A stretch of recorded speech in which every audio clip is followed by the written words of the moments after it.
have some.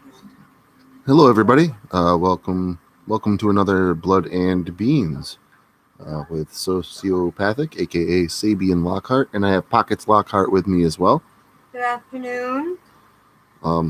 If the audio is messed up or can't hear me, just let me know, and I will see if I can make adjustments.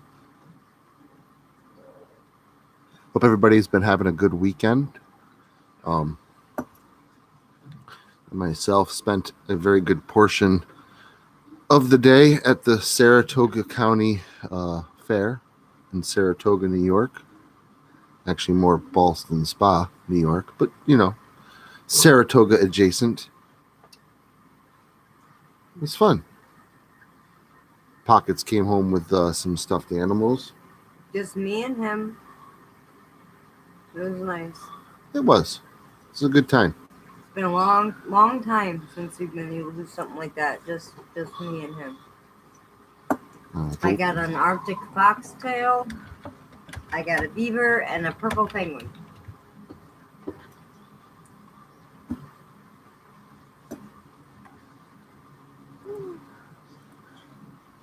So, and Shiloh, she is with her grandmother. She actually went to the fair yesterday too. Cool. Okay, you can hear me. Just wanted to make sure.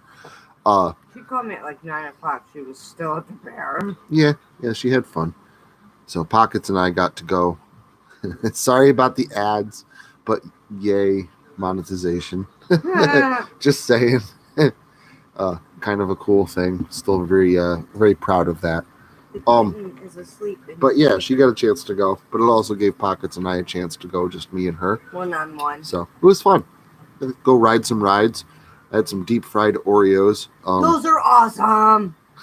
I thought they'd be disgusting, but oh my god. Yeah, dog lovers not too keen on the idea of deep fried Oreos. If you haven't had it, you don't have an opinion. But maybe she has. Or maybe she doesn't like Oreos. Because if you don't like Oreos, you probably wouldn't like them. I love Oreos. Only the double stuff. Dog lover says yuck. Try it before you say yuck. Try it. If you like Oreos. Only if you like Oreos. If you don't like Oreos, you're not going to like deep fried Oreos. What are you talking about? Anything fried is good. Yeah, see, she has to be in the mood for them. So I have to be in the mood for Oreos too. They taste like warm Oreo cake. Oh my god, it's so good. With powdered sugar on top. It is. They were really, really good. I was actually surprised myself. Had a bloomin' onion.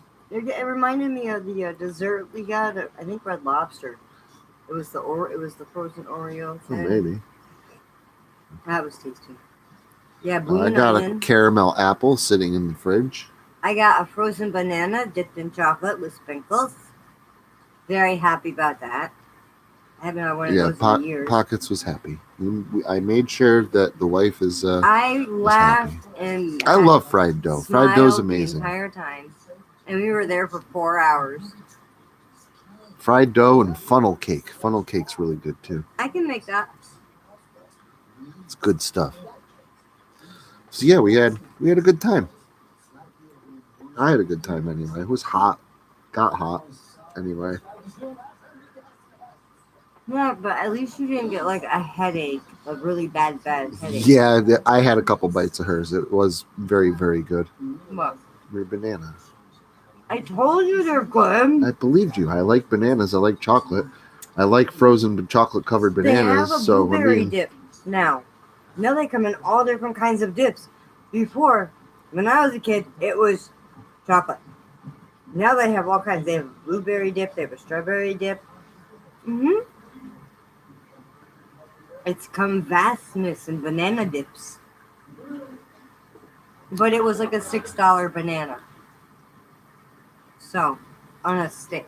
Yeah, we usually go to the one that's in August, but Pockets couldn't wait this year. The admission was $10. I'm sorry. Not 17 to 19. Get $25 for a stamp for the rides. Yeah, but $5 for parking. Look how many rides we went on. I'm just saying. We could have just bought a sheet. No, we would have spent the same amount. Those rides were expensive. We would have spent the same amount. Probably would have spent a little bit more, to tell you the truth. So, But yeah. I absolutely love my tail. And I do. Bought her a foxtail. I cuddled with it the entire time. She did. And I came home and went in the game room. Well, after the last night's premiere, Dreamscape, Ouroboros, Part 1, The Masticating Darkness. I love how that came out. It just sounds good. It does. Sounds very Lovecraftian. And then after that, I went into the game room and played on my NES and Sega Genesis for a little bit. I'm with you. Yeah, Pockets came in the game room with me, sat on the floor and watched TV on her phone. I wasn't. Yeah. What? I'm sorry. I'm eating a sub. Okay. I am a pothead and I'm eating a sub. It is 3 o'clock in the afternoon. Don't look at me like that. I'm not appreciating it. Anywho, so see, look at Dog Lover. It's passed out at around 2 o'clock in the morning, and I was gonna go fishing today, but it rained till 10. So that's why I stayed up late last night. I didn't get a chance to do my errands yesterday because of the fair, so I went to go out and do them today when I woke up, which is why it is Sunday afternoon coffee talk like instead of Sunday morning coffee talk. Because I didn't get a chance to get to Blood and Beans until this afternoon. We were thinking about all of you. So we are here now, and yeah, that's how my weekend's been going. So I hope everybody else's weekend's been as good as ours. I haven't even had a meltdown. It's good to talk with you as well. It's always good talking with you. You know that. Do I have to DM you? What? No, because she knows I will. Pockets has this movie on where this person was bitten by a vampire, and now that person can't die because they are a vampire. And I don't agree with. Go by the lore. I don't agree with this. No, because then every person that got bit by a vampire would become a vampire, which makes no sense. I understand that. That makes no sense. So I don't understand who's writing this stuff. They really need to think about things. Look in Blade. What they're doing. Some of them, if they drank the blood, they went to vampires. Others fucked up and turned to ghouls. That's what happened in the first Blade, remember? The guy in the basement? I'm not going by Blade mythology either, though that at least sounds accurate. Thank you. That's what I was trying to do. It's not accurate. Not to the lore, it's not accurate. No, but, not to the lore. But what... Hijacked. You still have to have a story make sense. You just can't write a story and be like, man, it's horror. Who cares? As long as there's death and blood in it, it don't matter. Like, no, I actually am very smart about the things that I watch and smart about the things that I listen to. And I appreciate, focus on continuity, plot, character development. Just because it's horror doesn't mean I don't care about good writing.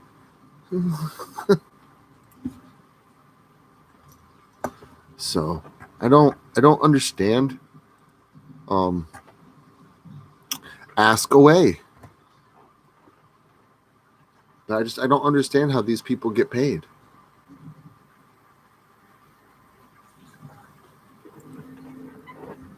It almost doesn't seem fair. My thoughts on Buffy, honestly, which one, the movie or the actual show? Yeah, movie or show. I guess that's a good place to start. Movie differs away from show. It does. The movie was funny. It was. Especially when she staked that one vampire, and you go, ooh, The actual show. That, I love that. I do. I actually... My I like Buffy. I like Angel. opinion on it. The movie is not like I the appreciate show. the passion. More comedy. Sorry. No, you're fine. She was talking about that. She didn't see the movie, so I know that. I just tried to describe the two. Go ahead. I'm done now. My opinion on the show is more. I appreciate the passion behind it. Mm-hmm. Josh Whedon, you could tell he's a big fan of horror, and he really tried his best to take a very simple plot line and probably stretch it well beyond what it was ever meant to be. I guess the way he went with it after Buffy and Angel ended was comic books is probably the best place for that kind of a story to be. I didn't even It know started there was out comic books. that go beyond, yeah, where Angel left off. You're gonna have to put it on my phone. I've told you this many times. I know, but I'm talking for time. So, I think they could have used better special effects. I think they could have used better acting. I think a lot of the storylines could have used a lot better writing. But look at the time period, though, that it was. They were working with the Listen, budget. I'm trying to give it credit. I know. I'm me too. I could sit here and give, honestly, because I really don't watch the show. I actually was, and I really wasn't even a fan of Angel. Pockets got me into Angel. Yeah, because I always had it on. That was actually I ended up getting into, and I could appreciate the merits of that show. But Buffy, I can't get into Buffy. I just can't. I can't do it. I know a lot of people really do, but I just couldn't. Because once in a while I can watch, Buffy. But you could tell that Josh Whedon really tried. He had a lot of passion. Yes, there was a lot of heart put into that show, and that I could appreciate. But I think that's what made Angel better. Maybe. He saw what he did with Buffy, and then when he made Angel, he took out all those things that don't work and left in the things that do. Yeah, I agree. And it was an interesting storyline, had an interesting premise to it, and again, the special effects, the acting probably could have been a little bit better. There were some cheesy lines, but Charisma Carpenter was in there. Cheesy effects. Yep, and she's the daughter of John Carpenter. Yes, by the way, John Carpenter's Vampires, John Carpenter's Ghosts of Mars, John Carpenter's Halloween, John Carpenter's The Thing. She is the daughter. You are John Carpenter's The Thing. John Carpenter. I'm kidding. He so just gave me a dirty look. I think that's really, really awesome. I know. Isn't Angel good? He's always brooding, but I mean. Oh yeah, there's a movie of Buffy. Yeah, there's a Buffy. The movie came out before the show. The show is based on the movie.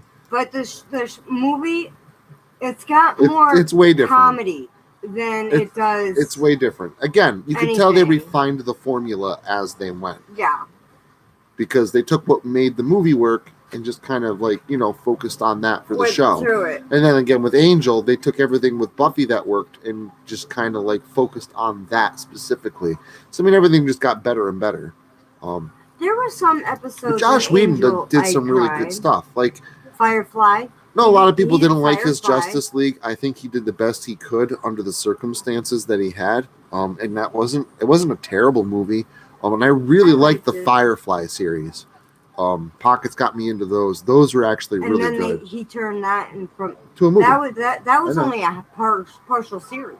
I know that. And then he pulled out, turned it into a movie. To end it. Yeah, I know, which was nice. Serenity was good too. That's just a continuation of Firefly. Mm-hmm. I'm just saying, I liked the Firefly series. Like that was a good show. Like I like Josh Whedon stuff. Some people don't, some people do.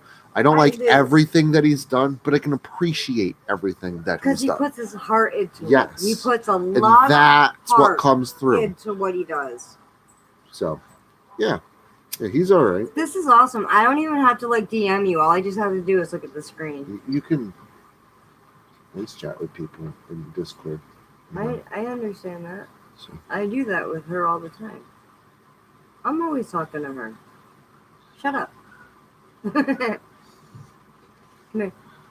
Yeah. Sorry, you had a white thing under your eye. What? I love Buffy because watching beating up. I know, right?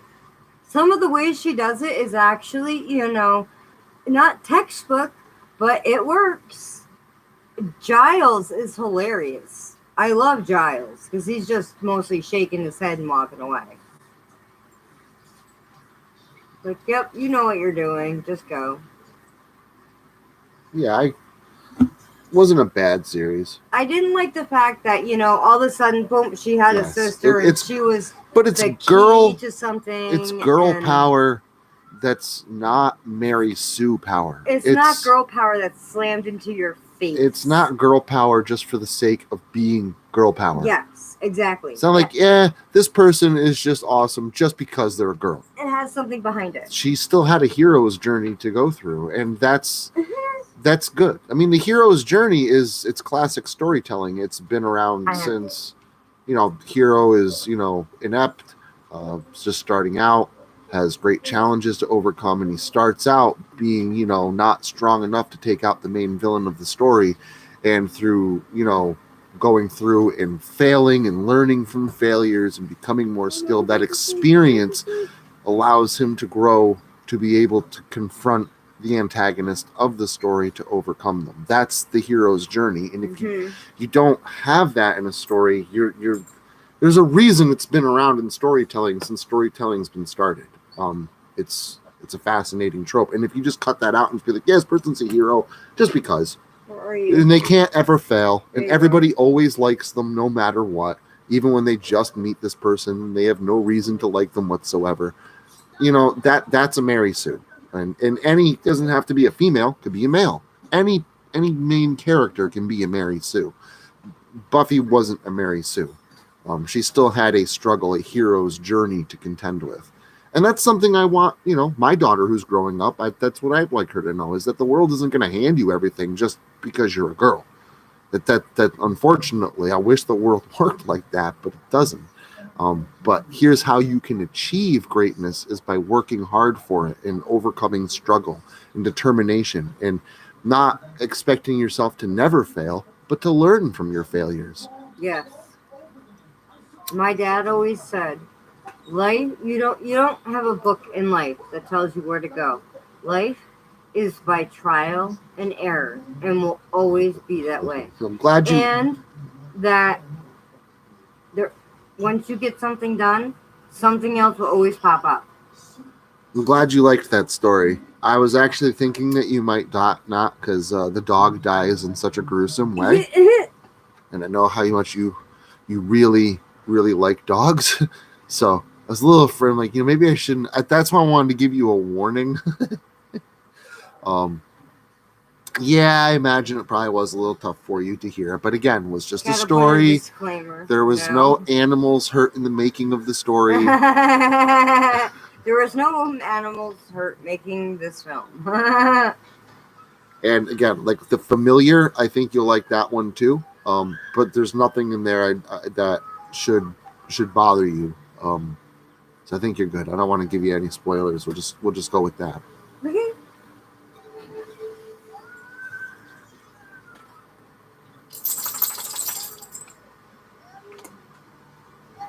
Yeah, I tried to give you some really some ones that I really like, that I prefer over some other ones that I've done on this channel. So tried to give you the highlights of season 1, and really, Eastwood's in the background. And like I said, when you finish those up, I'll give you some highlights from season 2. What the hell? Now she's scaring the shit out of her child. Yeah, Eastwood Jingles. I don't have his chain on my chain wallet. I should take it off of him. The picture I just sent to you, you'll like it once we get done here. It's actually kind of cute. 10 more minutes. I'll leave the stream up, and then we'll go ahead and we'll knock it off for the day. The kitten has fallen asleep in my shoe. Why do you say that? Now you just ruined the picture. Oh, see? Never mind. She saw it. It looks like a little bean, doesn't he? That's drawn moss. He's gonna be fluffy. I don't think he's gonna be a very big cat. No. But he's gonna be a small, fluffy cat. And man, oh man, he's got an attitude. No, he just doesn't like you. No, he likes to fight, play. He's a toughie. Funny. Maybe he has a Napoleon complex. Milk. Believe it or not, since Shiloh said since he came out looking like a cow, his name is Milk. Also, my new book came on Friday. I'm very, very happy about this. It's not awesome. It's not available yet for purchase. It's the author proof. So Restless Remains, 13 Pounds of Flesh will be coming out late this October. I first had to go through every single, story, and get everything all edited, fix the wording of some things, get rid of repetitive words, get punctuation, grammar, all that stuff. Then I went ahead and I made picture art. Makes you want to color it. Used free to use images online and copied, pasted, cropped, ran through sketch filters, edited, stuff like that to represent each story in the book, and then had to format it all correctly, get the cover art done. That took a while. And then I have to get it sent to me to make sure that, when everybody gets a copy of the book, it's, pictures and story titles start, Milk Oreo is, I don't know, one of the other. Milk. I think I saw that too late. It's I think Milk. you already answered it. But he popped out looking like a cow. And then after I get the book, make sure everything's formatted correctly, in print, how I want it to look. Then I go through every single story, every single page, and just make sure one last time that the grammar, the spelling, the editing, everything is all good to go and finalized. And that's actually my favorite part of the process, because I have a physical copy of the book that I'm going through and editing with a highlighter and a pen. And it'll be nice because I have 2 months now to get that done. So I can take my time. Makes you feel more secure when you have the actual physical copy. It does, and it looks, and everything's formatted. You can touch it, and you can look at it. You can, like you said, you can highlight it. And I can walk through the park with a pumpkin spice latte, with a highlighter and a pen. Yes, you can walk through my park with a pumpkin spice latte. Yes, your park. It is my park, damn it, because you know what? I was walking through it before you were. I'm saying anything. Yeah, it can. It's it's not just the writing aspect of it. The writing aspect of it, is obviously pretty intense, pretty arduous. But it's not just that. Then it's you have the editing. Mm-hmm. You got to make up a table of contents. You got to make up front matter, back matter, cover art, back of the cover. Descriptions and stuff. It is quite the process. But this is actually my favorite process, is the final portion of the process, because I have a physical copy of my new book in my hand. And I can go through it. Yes, and hold it and say, look how cool this looks. And it's my favorite. And it's basically done. Like, I know all I have to do is just fix everything that gets highlighted in this, and it's done. It's ready for publish.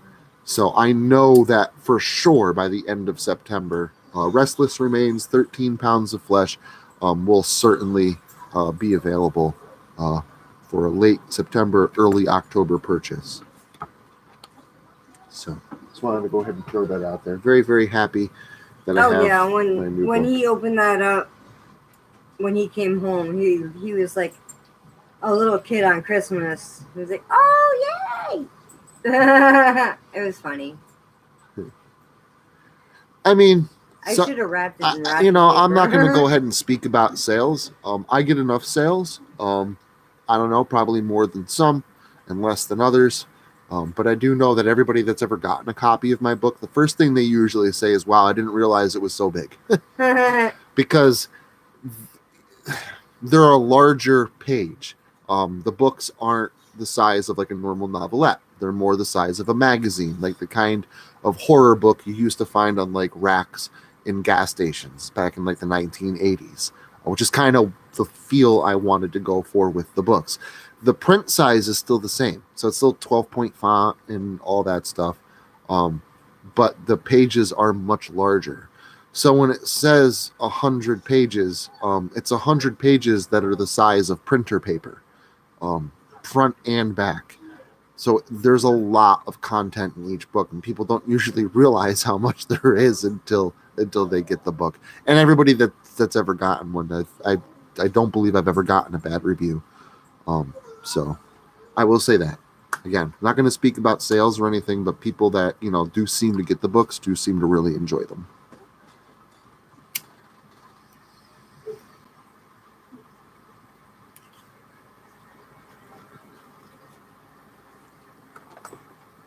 So pretty neat though, looking on my bookshelf for on Amazon and seeing 7 covers there. I remember when I published my very first book just on Kindle. It was just Kindle and actually Audible. My first book was published on Kindle and Audible.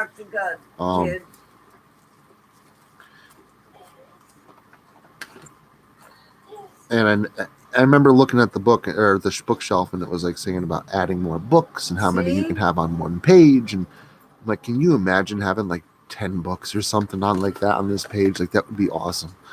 And now not only do I have 7 books up already, they're all going to be not just Kindle, they're going to be paperback as well, because all of them go paperback now, which is again really really awesome. So it's neat to be able to have physical copies of my books. I've created 7. 3 of those, this is my 7th one. It's not out yet, so technically there's 6 for sale on my author page. 3 of them are co-written by so like half the stories or so are written by Doughboy420, my co-writer, and the other half are written by me. Those books are Legends of Locust Lake, obviously, which is the first 13 Locust Lake stories. Well, 12, and then the 13th exclusive story. Then there's Holly Boughs and Horrorscapes. That was good. Which is a collection of mine and Doughboy's Christmas stories. Is Krampus in that one? Krampus Claus is in one of my previous books. The second one is in that one. Okay. That's a good story. And then there's Dreamscape, which most of those stories were written by Doughboy. 8 of them. I wrote 5. I wrote the final series, which is 3 stories long. Then I wrote the epilogue story, and I wrote the prologue story.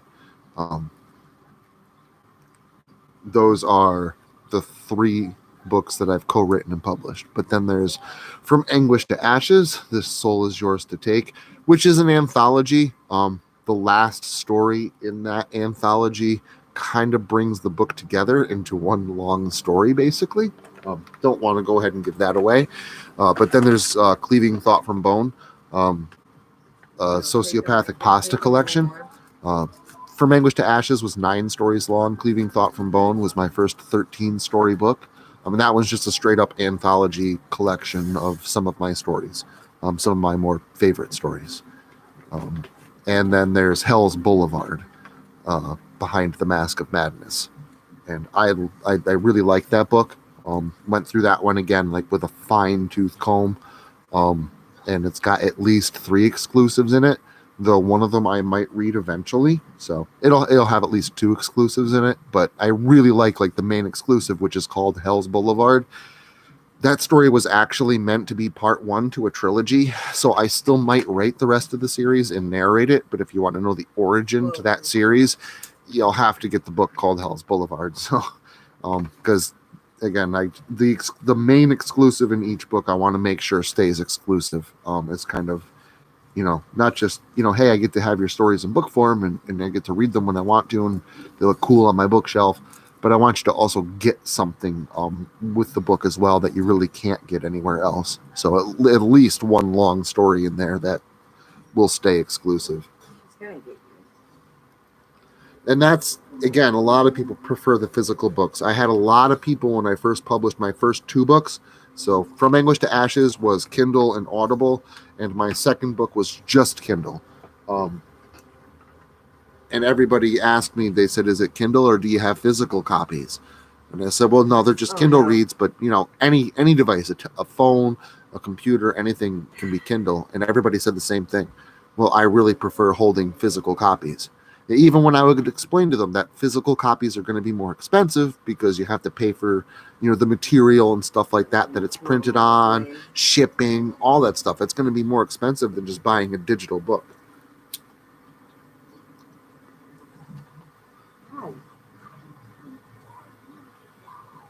So, and again, everybody was just, I got a lot of the same response. That's fine. I still prefer a physical copy. Yeah, I don't like Kindles. I'm sorry. But again, I didn't even know how to do it. It was Spooky Boo that kind of showed me where to get started on how to create a physical paperback or even hardcover book. The reason I haven't done hardcovers is because they are considerably more expensive to make. The $24 Locust Lake book would easily probably be about $50 if it was a hardcover. So it just seems a little much. Hi, Warrior Princess. Good morning or afternoon. Happy Sunday. So I'm actually wearing my merch right now. I got my Locust Lake hat on and stuff. So I have good to times. put the little patty things back in my bra. I just washed my bra. I love that thing. It's so comfortable. You need to make pajama pants. Yep. Well, the cap. I have not made the cap yet. I honestly, not gonna lie, I kind of forgot. Things got kind of busy, so I will try and get that done this week. Shouldn't take me too much. I just got to make a design and stuff for it.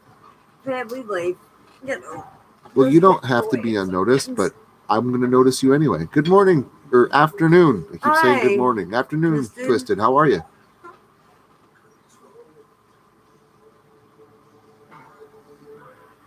We are still here, Fuzzy. Was going to close it down after about a half an hour, but I'm going to leave it up for a little bit longer because some people have now stopped in. A few more people. Later, so still cool. Nice having y'all here. Yeah.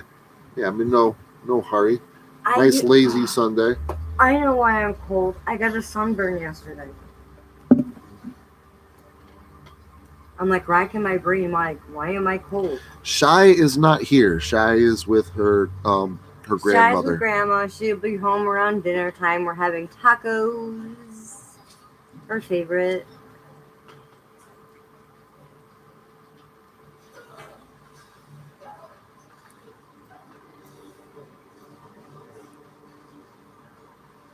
Don't want to ask what? What's going to drive? I don't. Oh, how many books? Gotcha. That doesn't drive me crazy. This one makes 7. Oh man, tacos are amazing. I agree. We do really good on tacos. I bought some Spanish rice at the dollar store for $1, and we got refried beans. We got some cheese. No worry about the caps. Yes, tacos are awesome. Can't wait for some tacos. Well, I was thinking about doing my whatchamacallit. But then I'm like, no, you're on a diet. We'll do it this way. Very, very happy to release the first story in the 3rd Dreamscape series.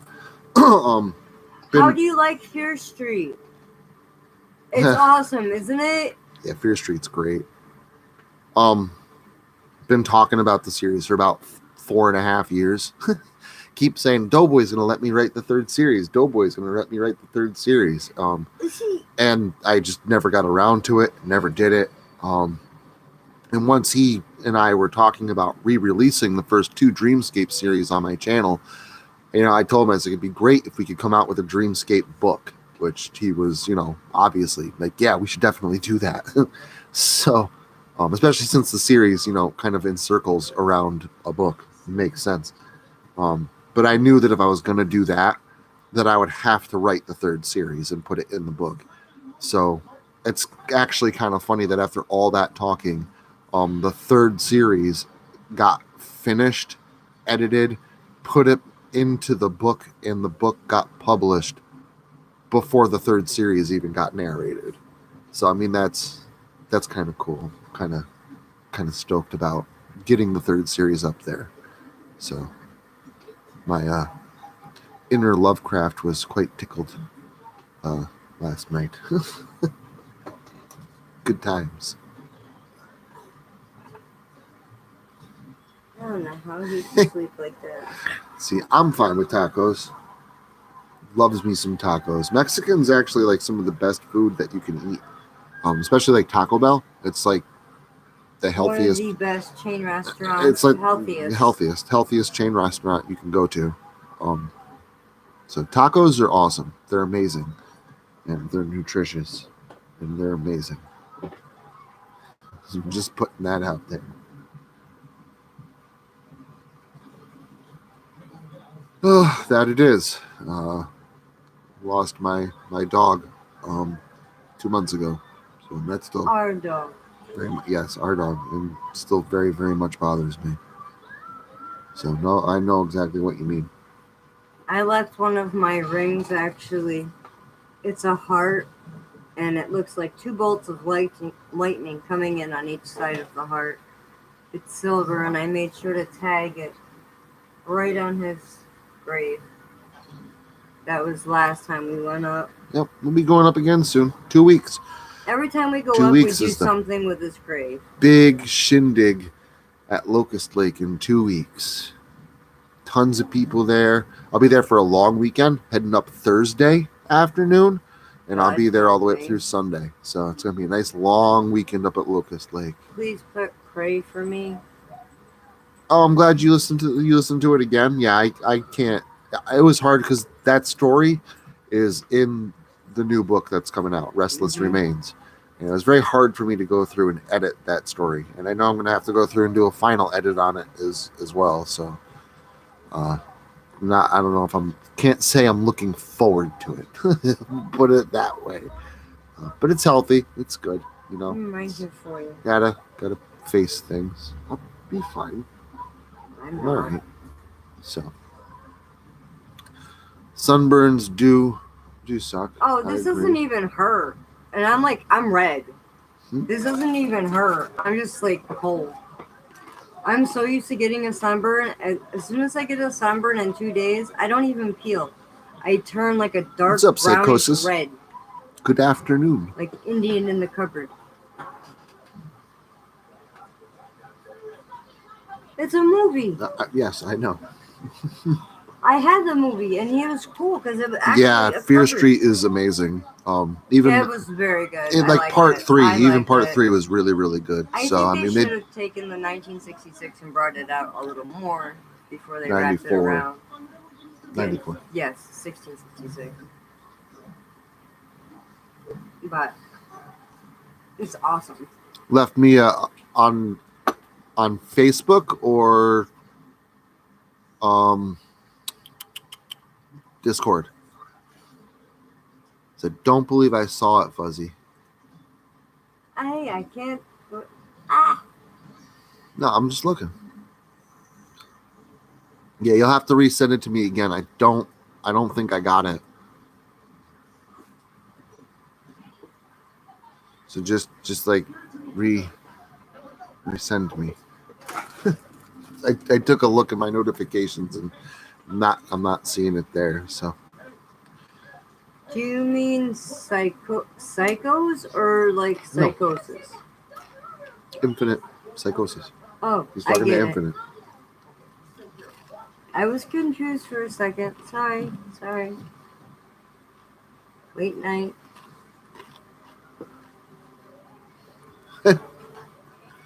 Well, technically, dog lover, it's like 1 more year. She wants to come to Locust Lake, but she's doing the smart thing and, getting to know us for at least 2 years before she comes. Oh, no, we don't throw you in the pit till at least 3 years. It's still a smart idea. I can't argue with her on that. Just to make sure that we're, after friends after 2 years and stuff like that. Well, our fire pit can hold a human, so. But technically it's 1 more year because we've known each other now for just about a year. So You got one more year left. So Yeah. maybe not next year, but the year after, yes.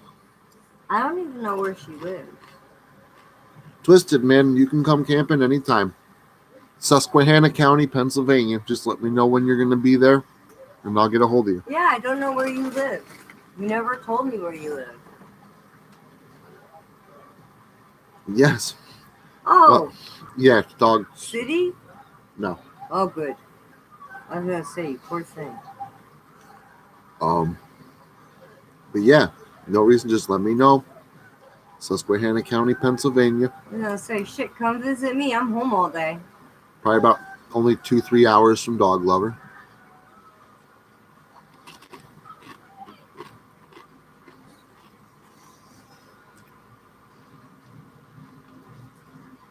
I have it wrong. Yes, Fuzzy. I did see that one. Now that you remind me, and I checked out her channel and I subbed. I have not reached out to her yet though for a collab.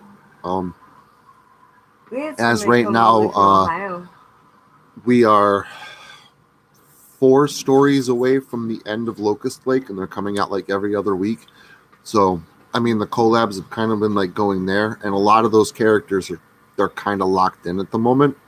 But after that, when the summer's over, there's a certain possibility for sure.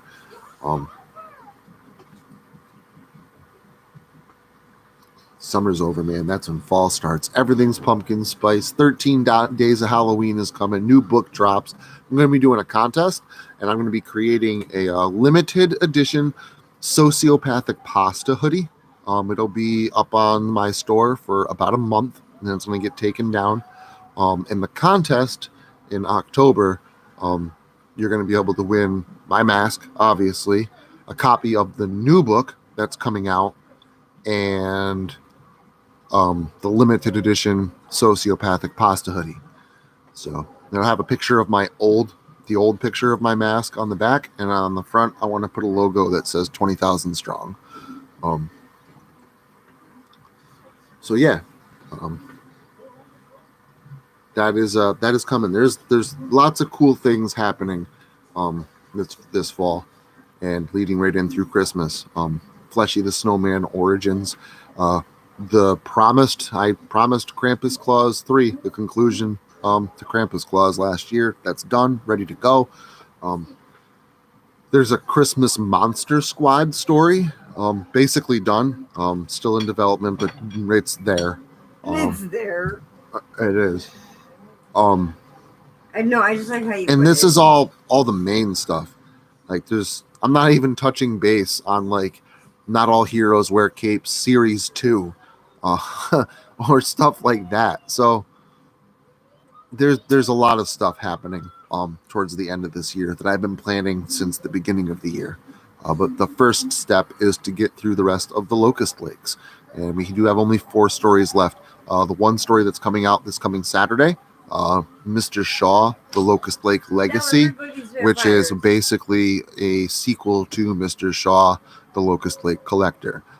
So you have like the Cult of Locusts 1, Cult of Locusts 2, Mr. Shaw 1, Mr. Shaw 2. You'll see that there's, obviously the new series is Todd Jacobs' journals, which are, they're like prequels and stuff like that. You'll see in the new series, and what's something that I noticed too, is there's like these isolated storylines where there's 1 or 2, like a Return to Locust Lake and Demon's Dozen, which takes place directly after that. There's a lot of isolated storylines inside the new Locust Lake series. And I can tell you that what's coming, the last 3 stories, which are actually one long story, right in the very beginning of the third to last story, the beginning of this last story arc, you're going to see how all these different little storylines in this new series all start getting brought together with meaning, with purpose. There's been something underneath that honestly either no one's ever noticed about the Locust Lakes or they've just never mentioned. It's something I didn't even notice until I went and I read this story that Doughboy wrote, and I realized what he had done, and I went, wow, I can't believe I didn't notice this. So I don't want to give it away, but there is some major revelations coming with the Locust Lakes. And again, that's just the third to last story. The second to last story probably has some of the biggest reveals that the series has ever seen. Which is really, really awesome. And then obviously then there's the finale, which is just Doughboy did awesome. It's genius. So lots and lots of good stuff coming down the pipeline. And I'm not going to make you guys wait for the last two stories. So it's been Locust Lake every other week all summer long. When we get to the second to last story and then the finale, the final story, those two are going to be back to back. So you'll get one Saturday, and then immediately the following Saturday, you'll get the finale. I'm not going to make you wait for it.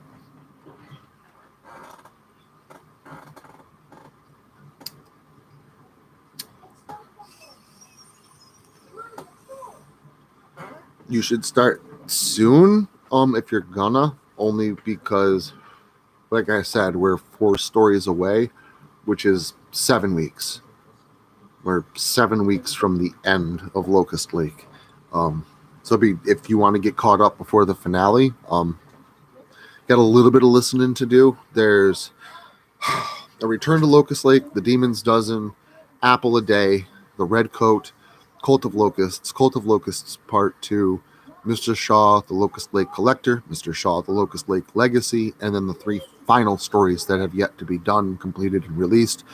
Not to mention, there's 2 journal entries, Summer of Blood, which I think you already listened, though, to Summer of Blood. And I think that's it. That's what you'd have to get caught up on, which is, if I'm not mistaken, like 11 stories or something like that. So, well, the contest this year, Warrior Princess, is probably going to be a writing contest again. I don't know the exact theme of the writing contest. As always, there's a theme to it usually, right? A camping story, right? A farm horror story, right?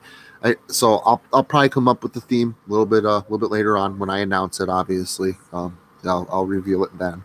There'll be obviously a word count to hit. Usually that's between 500 to 1,000 words.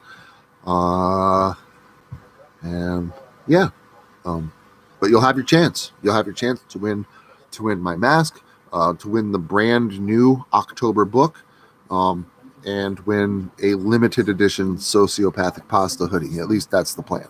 So.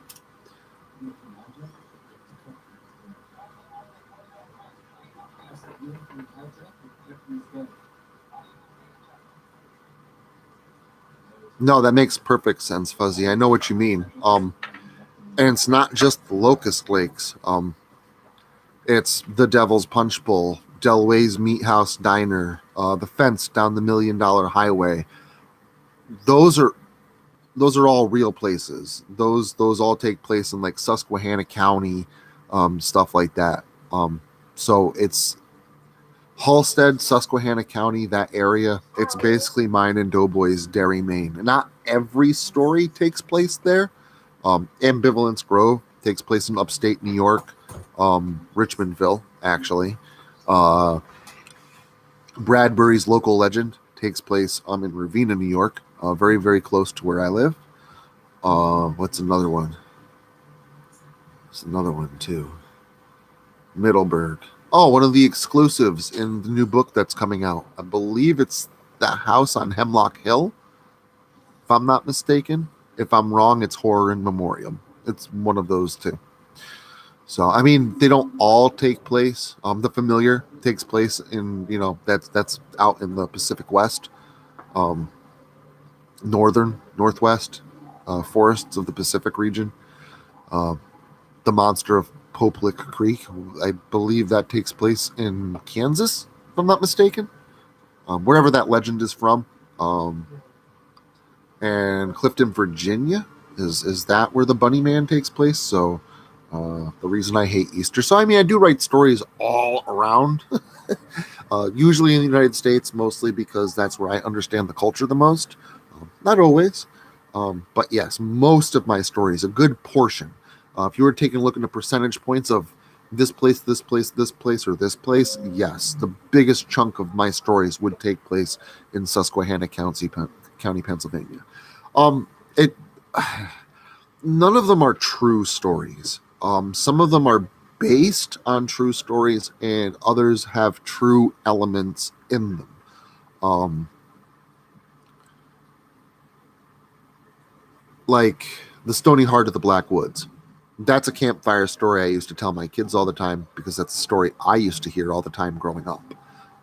So instead of constantly telling them the same story, I decided to write it down and narrate it, and then we could just listen, which was kind of cool idea, I think. So that's a true ghost story that I kind of grew up with. I mean, I adapted some things to make it a little bit more of a fleshed out story, but yeah, that's based on a legend. The Devil's Punch Bowl, that's not a real legend. It's not a real ritual that you can do, but it is a real place. It is a place that I used to go to every once in a while, not all the time, but a few times. Went up to the Devil's Punch Bowl out past Susquehanna for a keg party. So that's why a lot of those times, like in those stories, like I do use true elements in my stories. So nuts. My chat disconnected. I don't know if you guys can hear me or not. It's upsetting. I don't want to refresh the page because I don't think I can do that. Let's see what happens if I click on my own thumbnail. Maybe I can bring it up on a different page. Keep it muted.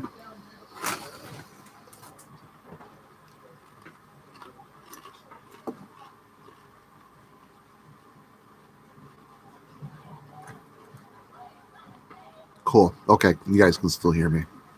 Successfully reconnected. So sweet. I mean, people say to write what you know, right? So I try to write around things, environments, and even personalities and people that I know well. It makes it a lot easier to describe them in a story because it's just I see my stories in my head when I write them. I see the movie when I outline them and I know what the story is going to be. Now, not all the time. Maybe not the whole thing, but as I'm writing, because I don't plot everything, right? No writer does. And even when you do, sometimes your story takes a turn you don't expect.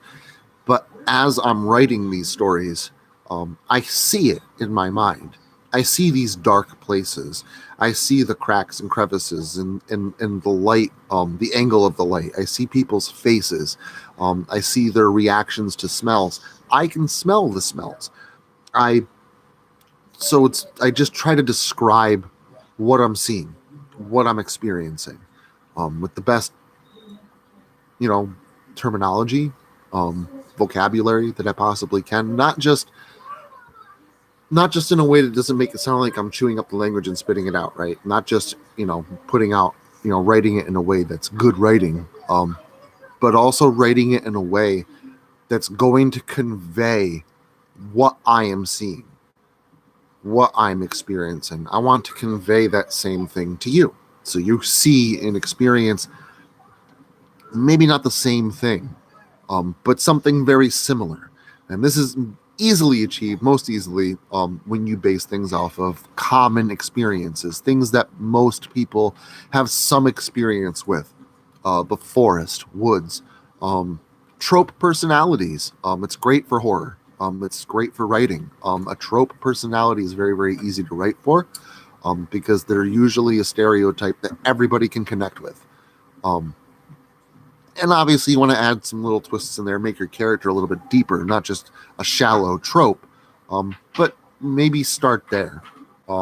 It's a good place to go. Or just write about everyday people. A lot of us know just normal, everyday people with their strengths, weaknesses, quirks, the whole nine. If you write relatable people, it's easier for people to pull those cognitive prototypes out of their own mind and use those images and memories and recollections to fill in the blanks of the picture that you're trying to describe. So, I mean, if that makes sense. See, Dog Lover says she's actually there, like when she listens. That's how she feels, and that's awesome, because that's that's a very huge compliment, because that's the goal in the end, right? I want you guys to actually see something similar to what I see, taste, smell, something similar to what I'm imagining, tasting or smelling. Um, and again, it's not all about jump scares and stuff like that. It's more, my stories are more about conveying a feeling of uneasiness, or not shock at descriptions in stories and shock at subject matter, but more shock at the end.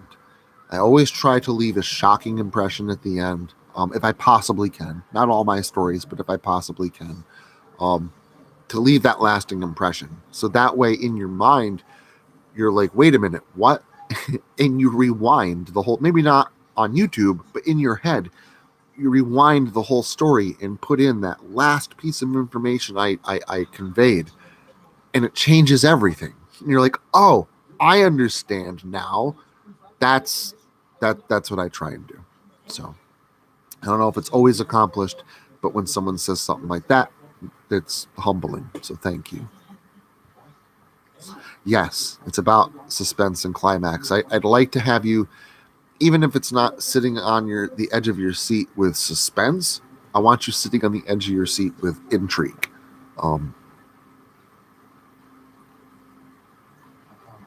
Again, no, I'm not perfect. I'm not, some awesome, fantastic author or anything. I'm really just an amateur who dabbles. But those are kind of the guidelines I try to go by. That's actually why I try and use, I don't know if a lot of you have noticed, a double twist in my stories. A lot of writers try to add in a twist ending. And a lot of the times people might see it coming. Usually they do. Sometimes they don't. But usually they try and throw in a twist. And a lot of times people go, oh, okay, yeah, that gotcha. All right, now it makes sense.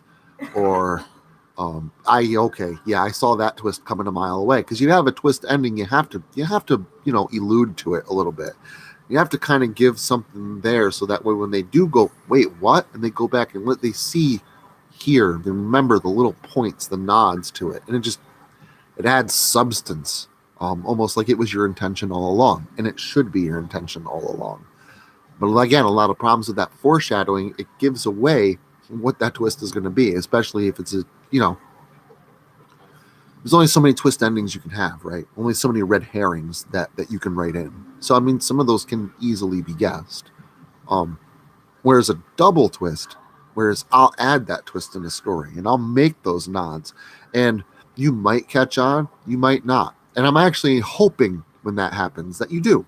I want you to kind of catch on. I want you to think that you know what the twist is. And even if you're right, great. I want you to be right. Because at the end of the story, I like to throw in another twist, a different twist, an underlying twist that you didn't see coming, that was way less alluded to, but still alluded to, just in a way that it wasn't didn't draw your attention. Especially didn't draw your attention away from the main twist that I was trying to set up, almost like a red herring for your brain. That way, while you're looking left and going, yeah, I think I have this figured out, I'm moving right and setting up something you don't see coming. And that tends to work out pretty well. So, all right, I'm going to read some of these comments that are babbling about my writing. Sorry about that.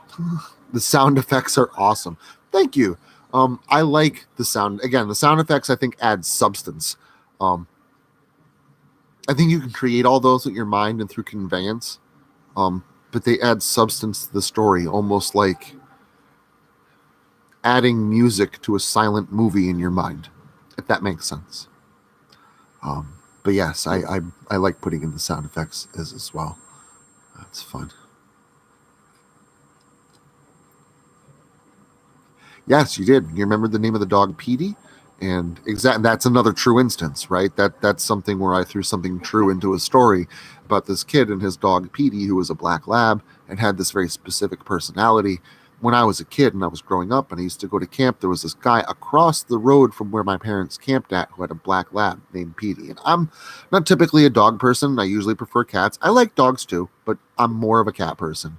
But Petey immediately grew on me. Absolutely loved this dog. He was the greatest dog in the world. And that was the reason I always wanted a black lab when I grew up, which is ultimately the reason why I got Damien. But yes, so I threw Petey into a story because that was an animal that I knew about. It was an animal that I could explain in a way that I didn't have to pull ideas out of thin air. I could just use the details that were already pre-existing in my own mind. Just makes for easier description. Yeah, I'm very happy you caught that too. It was a good catch.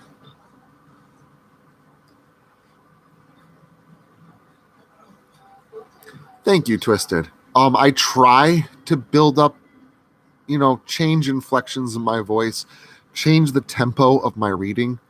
Sometimes that can be challenging. A lot of when you're trying to convey a sense of intensity, you want to sound panicked. And when you're panicked, you're talking really fast. So I got to read really fast and I got to talk really fast. I got to keep up with my eyes and really not only read what's on the page, but I have to act it out as well as I go. So that is a little bit of a challenge, but it's something that I've started to learn to do more proficiently than I have due to the 6 or so years that I've been narrating. It's just practice, and I imagine I'll get even better because nobody's perfect. And yes, that's one problem. I mean, there's a lot of problems with horror nowadays, but that's one is that you always see the ending coming. I've actually gotten really good at that. Even movies that are kind of more obscure with their endings, Pockets will get mad at me because I'll watch the movie for 20 minutes and I'll call it. But you can tell by the way they set it up how certain characters have purpose or they don't have purpose. What kind of purpose would they serve in a story? And if I was writing this, why would I put in this scene which seems so inconsequential, right? A scene that means almost nothing, or a character's action that seems to have no consequence and no reason for being filmed and no reason to be in the story. That's a moment of foreshadowing. And that's a moment, though, forced foreshadowing. That's bad writing. I shouldn't be able to see your foreshadow. It should be worked into the story in a way that I don't even realize that it's being foreshadowed. So it's easy to pick those out when they're jarring. That's kind of, and then I also go on things by cinematography. What's the grayscale on this? Where are the shot angles? Are they low shot angles? Are they high shot angles? I'll probably read a little bit too much into movies that I watch, but I can't help it. I enjoy movies, and I took what I learned from my film class in school. And don't worry about the caps; it's fine. No, Locust Lake is not far from Ohio or New Jersey or Maryland, and it's in Pennsylvania. So yeah, it's should be pretty close to you. Had a couple of Locust Lake fans and friends of mine come out to the lake last year from Ohio. They drove over 10 hours to spend the weekend at camp and camp at Locust Lake with me, that was huge. That was really awesome. It was still a very big honor. So, all right. I believe did I miss any comments? If I missed anybody's questions or anything along those lines, I don't want to skip out on anything. But I'm probably going to go ahead and close out the stream here in a couple of minutes. Maybe smoke one more stove, and I'll go ahead and I'll close it out. So if you guys have anything more you want to throw in, by all means. Thank you for allowing me the chance, I suppose, to talk about myself, about the Locust Lakes coming out and the new books and stuff like that. I'm just really excited. I always like putting out new books. It's always fun. Can't wait. I like seeing the excitement on people's faces, the people that really enjoy them. It's always a good time. I can't wait for the 13 days of Halloween. Oh, man. Wrote them all myself, basically. One of them is Doughboys. It's his old... I think I read A Halloween Tale last year, Doughboy has a Halloween story as well. So that's going to be within the 13-day lineup this year. The other 12 stories are written by me. Can't wait to see what you all think of them. I know as I've been going through and narrating them, because I wrote them like 4 months ago, I'm kind of thoroughly enjoyed them and a little surprised with myself. Didn't realize that they were, that the kind of quality that they are. So.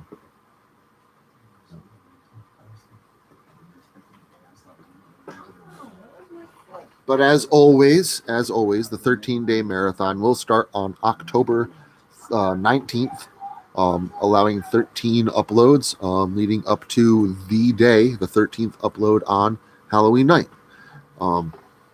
Again, that one will probably be 10 o'clock Eastern Standard Time again this year. And we'll talk about that more as it gets closer. But that way people have a chance to go out, go trick-or-treating, stuff like that.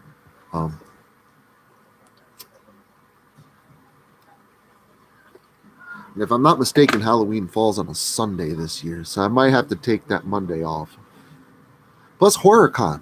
I got HorrorCon that weekend too that I'm attending. So at least I'm not modding this year. I'm just gonna have a panel. Or a booth, not a panel.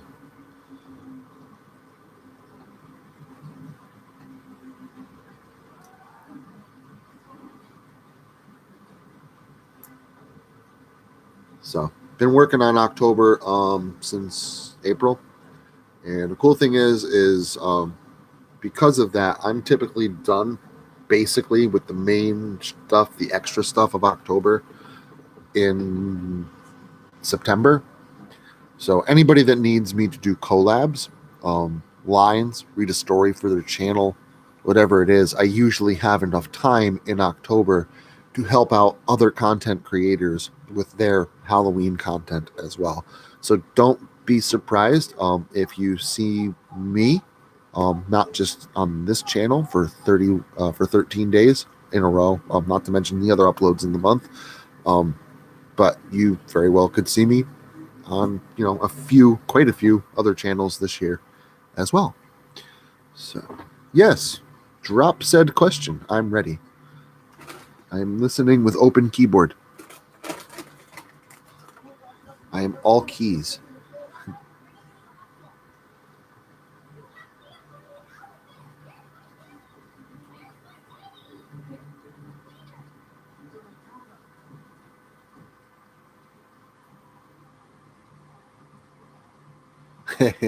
All for the Halloween marathon?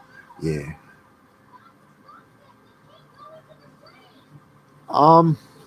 Possibly. I'd have to see how long it is. See how many of I love Poe. I just want to make sure that it is in public domain. I believe it should be. I mean, Lovecraft is in public domain, so Poe should be as well. So it's definite possibility. The only reason why I kind of try and steer away from stuff like that is only because I do exclusives on the channel. I even promote it that way. I advertise, right? Like, channel exclusives with very few exceptions. Every story for this channel is originally written for this channel. Because one thing I did, and I don't want to name any names, but when I first started, not even narrating, when I first started listening to scary stories and creepypastas, I listened to a very famous creepypasta person, narrator, and it's probably not the guy you're thinking of. And I listened to all his longer stories because I went to work and I listened to them while I was working construction and download all the longest stories that I could possibly find on this guy's channel. And that's what would get me through my workday. And eventually, when I was done, I went to another famous person's channel and started downloading and listening to those, and quickly realized, I didn't even get to the listening part. I realized, wait a minute, these are all the same stories. It's just read by a different person. They're all the same stories. So I wanted to start writing for that specific reason. And since my old channel got taken down specifically because of me reading someone's story without asking their permission, I don't want to do the same thing here. I want to just try and keep it mostly original stories that I've written myself or were exclusively written by my co-writers. Beautiful Nightmare writes a lot of exclusives, though a lot of her stuff you might be able to find on her channel first. So they're not technically, not all of them, a lot of them, but not all of them are exclusive. Pen Pal by Dathan Orbach. That's not exclusive. Everybody's read Pen Pal. But I love that narration. I'm extremely proud of that narration. It's my favorite version of Pen Pal. I put a lot of love and work into it, and I reached out to Dathan Orbach himself, and he gave me written permission to put it up on my channel. So that's one reason why that's there. There are, like I said, some few exceptions like that one, but it's mainly exclusives.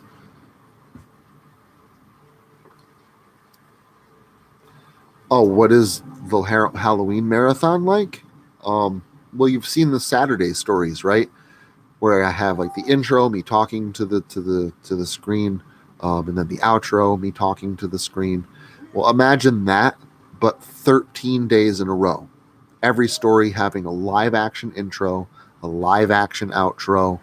Every story has sound effects, full production value, and everything's Halloween themed. So there's a special Halloween intro, and then while I'm doing my acting, there's a special Halloween music theme that I use.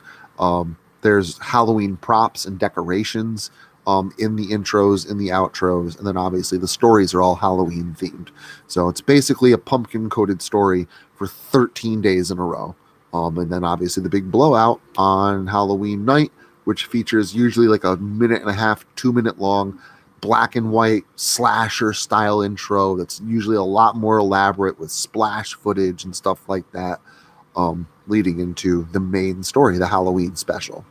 So, I mean, that's the quickest description I could give. The biggest difference between the 13 stories and every Saturday story is not every day of the 13 days of Halloween are as long as the Saturday stories. So like most of the bigger production stories I do have live action intros and outros, and they're like a half an hour long or longer. The Halloween videos might be 4 minutes long, 5 minutes long. Some of them might be 10 or 15. Every Saturday video that falls into that 13 days of Halloween will be a normal, half an hour long, big, long story video. Just like every other Saturday, just again, coated in that Halloween paint. And then obviously Halloween night is treated very much like a normal Saturday upload because it's a big story, big production value. It's usually a collab, and it has that even longer, more elaborate intro. So it's like the Saturday stories on steroids.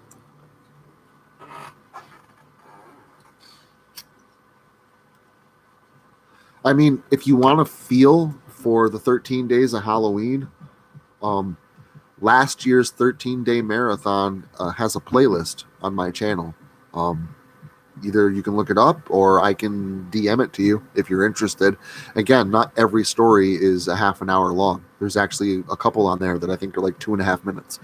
And I don't think any of them are going to be that short. If they are this year, there's going to be like 1 or 2.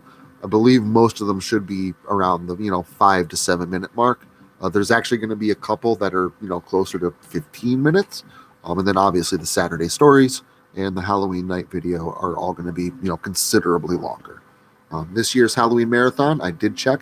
There's 2 Saturdays that fall into Halloween, and then I believe Halloween is on a Sunday, so you're going to get at least 3 longer videos. But the night 1 video is also going to be a good 12 to 15 minutes long on its own.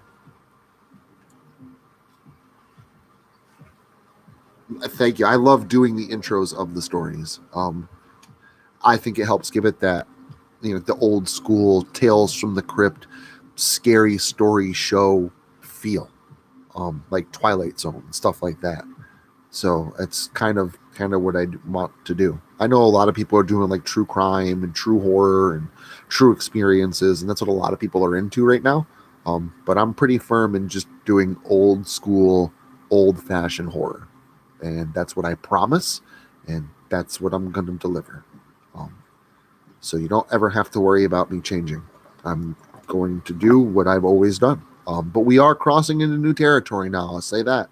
I don't really have a whole lot of stories that were up on my old channel that need to go up on this one. I probably got maybe 20 of Doughboys, tell you the truth. He's actually still got quite a few I got to get done, but I got like maybe 5 of mine.